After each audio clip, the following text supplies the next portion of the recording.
दो कौड़ी के टीचर्स।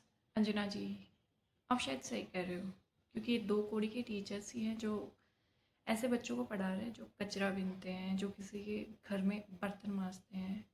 बेसिक चार्ज लेके उन बच्चों को ये पढ़ने का मौका दे रहे हैं।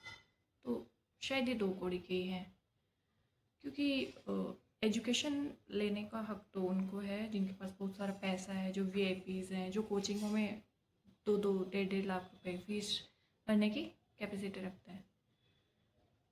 मैडम, ये दो कौड़ी के टीचर्स क्या क्या कर रहे हैं वो आप ज़रा अपना होमवर्क ठीक से करके आइए। और आप टीचर्स को दो कौड़ी का कह रहे हैं, तो आप इसके ज़रिए स्टूडेंट्स को क्या कर रहे हैं? वो मूर्ख हैं, उनको समझ नहीं आता कि किसके पास पढ़ना है, क्या करना है। मैडम, बच्चे मूर्ख नहीं हैं, उनको सब समझ आता है किसके पास पढ़ना है, कौन सा टीचर अच्छा है, कौन सा टीचर रिजल्ट दे रहा है।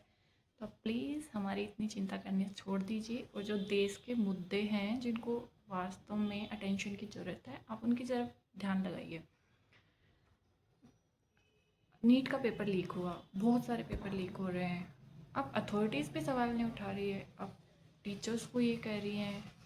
मैडम, आपने नीट पे कितना सवाल उठाया, कितना आपने हाहाकार मचाया नीट पेपर लीक। माना कि बोलना आपका फंडामेंटल राइट है, लेकिन फंडामेंटल राइट देश के हर नागरिक का है।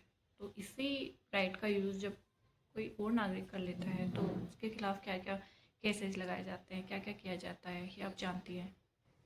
और मैडम, आपने बहुत ही गंभीर मुद्दा उठाया है जिसकी देश को सबसे ज़्यादा ज़रूरत थी, जो कि देश का सबसे हॉट मुद्दा है जिसको उठाना बहुत ज़रूरी था। मैडम, आपको स्टूडेंट्स की बहुत चिंता हो रही है, तो मैम प्लीज़ ये पेपर लीक रुकवा दीजिए जिसके कारण स्टूडेंट डिप्रेशन में जा रहा है। मैडम, आपको ये सब मुद्दे उठाना शोभा नहीं देता, क्योंकि जिसको कॉमेडी देखनी होती है, सर्कस देखना होता है, वो आपका न्यूज़ चैनल खोलता है। तो आप अपने आप को सुधारिए।